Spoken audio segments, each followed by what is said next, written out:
kamarnya Dindo. Pak Dindo. Bilang ke saya seperti itu. Berapa waktu itu diminta saudara? 200 juta yang mulia. 200 juta? Siap yang mulia. Beberapa hari kebelakangan, sosial media gue tuh banyak seliweran tentang beberapa berita kasus korupsi dan berita dugaan korupsi yang membuat gue tertarik ngikutin berita ini. Pada tanggal 27 Maret 2024, kita nih, masyarakat Indonesia dihebohkan dengan terjadinya kasus korupsi timah yang menjerat Harvey Mois, suami dari artis Sandra Dewi. Untuk lo yang gak tahu Sandra Dewi atau lo yang lahir di tahun 2000-an, Sandra Dewi adalah seorang artis kondang lah bisa dibilang. Banyak film dan sinetron yang udah dia peranin. Lu bisa cek sendirilah. Yang dimana total kerugian dari kasus ini mencapai 271 T. Banyak meme yang membahas kasus ini dengan berandai jika 271 T itu bisa dapat apa aja. Karena ngelihat uang 1 T aja belum pernah, apalagi ini nolan nambah 2. Kasus ini heboh karena total nominal kerugiannya dan juga pasangan dari seorang artis. Tapi baru-baru ini ada kasus lagi yang menarik diikutin. Perbedaannya dengan kasus timah itu kan dia karena nominalnya ya. Nah kalau ini tuh bukan karena nominal atau sosoknya, namun penggunaan uangnya yang hasil dari dugaan korupsi. Masih dugaan ya, karena persidangannya belum selesai dan belum ada keputusan oleh hakim. Penggunaan uang dugaan korupsi ini dipakai untuk hal-hal yang nggak umum aja sih.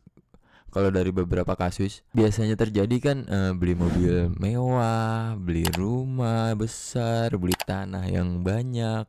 Pokoknya uangnya tuh dihabisin untuk yang besar dan mewah-mewah dah. Namun di berita ini menurut saksi-saksi di persidangan, uang yang dipakai itu untuk hal-hal minor. Nah, apa aja hal-hal minor yang membuat gue garu-garu kepala sekaligus bingung. Ya udah, langsung aja kita bahas. Berita dugaan korupsi Kementerian Pertanian Syahrul Yassin Limpo. Sebelum kita masuk ke berita dugaan korupsi, kita bahas dikit nih Bapak SYL ini. Dr. Haji Syahrul Yassin Limpo ini lahir pada tanggal 16 Maret 1955. SYL merupakan seorang Menteri Pertanian Indonesia ke-28 periode 2019 sampai 2024. Doi menjabat sejak tanggal 23 Oktober 2019 hingga 6 Oktober 2023. Pada tanggal 11 bulan 10 tahun 2023 dikutip dari kompas.com, menurut Wakil Ketua KPK, Syahrul diduga melakukan korupsi. Menurut Brigjen Asep Guntur sebagai Pejabat Sementara Deputi Penindakan dan Eksekusi KPK mengatakan terdapat 3 klaster dugaan korupsi di Kementan. Dugaan kasus itu adalah penyalahgunaan surat pertanggungjawaban keuangan negara, dugaan jual beli jabatan, ya kayak jasa ordal lah, hingga dugaan penerimaan gratifikasi. Penerimaannya tuh ya barang lah pokoknya dari orang-orang yang terikat atau yang berkoneksi dengan beliau lah, yang harganya nggak mungkin murah dong, pasti barang-barang mahal. Nah, awal mula terjadinya dugaan korupsi ini ketika SYL membuat kebijakan terkait kewajiban pungutan maupun setoran sejak 2020. Tujuan membuat kebijakannya itu loh bikin gua nggak habis pikir. Udah gitu baru menjabat langsung membuat kebijakan itu lagi. Menurut Yohanes, kewajiban setoran itu ditujukan kepada aparatur sipil negara di internal Kementan, kayak pejabat eselon 1, contohnya ya dirjen, kepala badan apa, sekretaris, dan lain-lain. Tujuan setoran adalah untuk memenuhi kebutuhan pribadi SYL dan keluarga. Keren kan? Kayak lu tuh punya asuransi tapi untuk biaya hidup, kan gokil. Nah, untuk narik setoran itu dari para pejabat, SYL ini memerintahkan Kasdi yang menjabat sebagai Sekjen Kementan dan Muhammad Hatta yang menjabat sebagai Direktur Alat dan Mesin Pertanian, disingkat jadi Asintan. Bentuk setorannya itu bermacam-macam cuy. Bisa lewat debit, kredit, QRIS, ShopeePay, OVO, GoPo, terserah lu mau lewat mana, yang penting di setor. Nah, kalau menurut keterangan nih, setorannya tuh berupa uang tunai, transfer sampai gratifikasi barang atau jasa.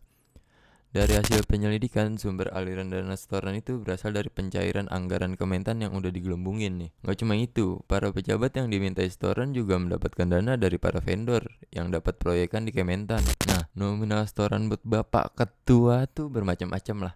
dari 60-an juta sampai ratusan juta lah. Itu tuh rutin di store setiap bulan. Nah, kata Johannes lagi nih, SCL gunain itu duit buat bayar cicilan kartu kredit sama cicilan Alphard. Anjoy, keren. Kerjaan mana yang beli mobil bisa di-reimburse sama kantor? Kalau para pejabat ini tidak mau menyetorkan atau ikuti kebijakan, sanksinya adalah dipecat. Ya, syukur-syukur dimutasi lah ke mana gitu. Nah, dikutip oleh kompas.com, SCL ini udah nerima total dari kurun waktu 2020 sampai 2023 kurang lebih ya 13,9 M lah. Nggak gede sih, tapi kan namanya korupsi, lu mau kecil mau gede kan itu nggak boleh ya, karena itu uang bukan hak lu, dan itu juga kan menyalahgunakan uang yang seharusnya bermanfaat untuk orang banyak. Ini malah dipakai untuk kebutuhan pribadi dan keluarga. Seperti yang gua bilang di awal video ini, daftar penggunaan uang tersebut. Ini dikutip dari BAP persidangan. Menurut mantan ajudan Mentan Panji Hartanto, ada beberapa daftar aliran dana yang diberikan. Ada aliran dana ke partai, tapi ya nggak secara langsung gitu, namun melalui fraksi dalam bentuk sumbangan yang nominalnya sampai 840 juta. Namun dana tersebut sudah dikembalikan ke KPK via rekening penampung menurut Syahroni. Nah, ini ada aliran dana ke Ketua KPK Firly Bahuri pada saat dia masih menjabat, tapi ya disebut Doi pernah meminta 50 M ke SCL. Panji juga pernah menyerahkan tas berisikan uang yang diperuntukkan untuk Ketua KPK.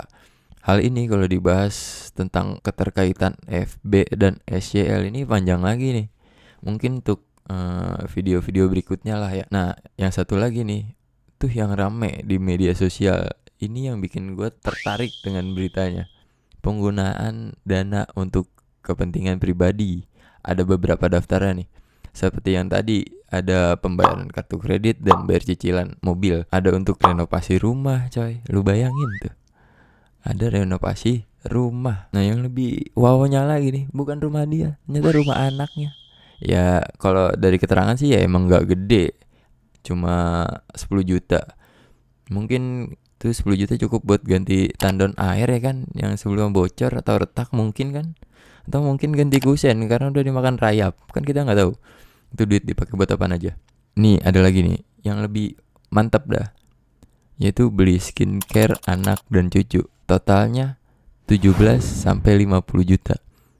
Emang mahal bener ya skincare? Gua sih nggak tahu, nggak pernah pakai gitu-gituan. Jadi kita coba research dulu nih. Kalau yang gue lihat-lihat dari toko ijo nih ya, paket skincare dari Skintific Glowing Set nih 500 ribuan. Tuh ada yang brightening, ada yang acne spot, ada yang dark spot. Itu kalau misalnya dihitung-hitung semua nih ya, satu paket anggaplah ya 1,5 udah dapat paket super lengkap. Mau kalau jadi terang dah kayak lightning dah tuh. Itu kan sebulan ya, nggak mungkin tuh lu beli sebotol langsung lu tumpahin ke muka lu, nggak mungkin. Jadi anggaplah dari nominal paling kecil 17 juta. Lu beliin itu dapat 11 biji paket super lengkap. Itu lu pakein dari mata kaki sampai sikut, dengkul bisa itu. Masih banyak lagi sisanya. Itu wah glowing semua dah lu. Ada lagi nih, kondangan dan diberi kado emas. Banyak hal-hal yang unik dan nih ada lagi nih, reimburse biaya ulang tahun cucu. Nah ini gue nggak tahu dah nih, dia cucu sama anak itu umur berapa gue nggak tahu. Lu cari tahu sendiri lah kalau lu mau cari tahu tuh siapa anak dan cucunya. Kalau dari ini kita anggap 17 lah ya, jadi kayak sweet 70s party gitu dah. Kalau yang gue cari di Google nih, kandidatnya ada 2. Dari Crystal Hotel tuh 12 jutaan untuk 30 orang udah dapat macam-macam dah tuh. Nah ini ada lagi nih dari Little Cloud Organizer, itu mulai dari 60 jutaan udah diurusin semua. Lalu tinggal bawa badan aja udah enak dah, udah nggak perlu repot-repot lagi. Kalau dilihat-lihat nih ya, kayaknya milih yang 60 nggak mungkin dong yang 12. Iya yang 12 nggak mungkin dong, soalnya kan enak, nggak berasa terbebani, orang tinggal di reimburse. Ada lagi pesan makanan online dan bayar laundry. Seharinya tuh kurang lebih 3 jutaan. Gue kalau dengar-dengar ini sedikit meringis ya. Gue biasanya 3 juta tuh bisa sebulan. Ini dipakai buat makan sama laundry doang coy. Coba kalau misalnya ini gue perinciin dah tuh budget 3 juta kan, anggap lah ya kita bagi 2 makanan sama laundry, jadi 1,5. Misalnya makanan nih 1,5. Kalau misal lu beliin nasi padang paket 15.000, biasanya tuh udah dapat rendang, kalau nggak ayam. Dah, terserah lu bebas memilih apa. Itu tuh bisa dapat sekitaran 100 porsian. Lu bisa mukbang, terus lu kontenin dah tuh. Ini udah pasti tembus trending 1 dah. Percaya sama gua, lu pakai judulnya mukbang 100 porsi nasi padang. Masih banyak lagi dah pemakaian dana oleh SCL. Gue juga sampai bingung bacanya, banyak dan terlalu unik-unik. Kayak beli mobil anak, bayar biduan, beli lukisan, Sujiwo Tejo, beli tas, dan korban 12 ekor sapi yang totalnya 360 juta dan umroh. Mau nyari pahala tapi dapetnya malah dosa.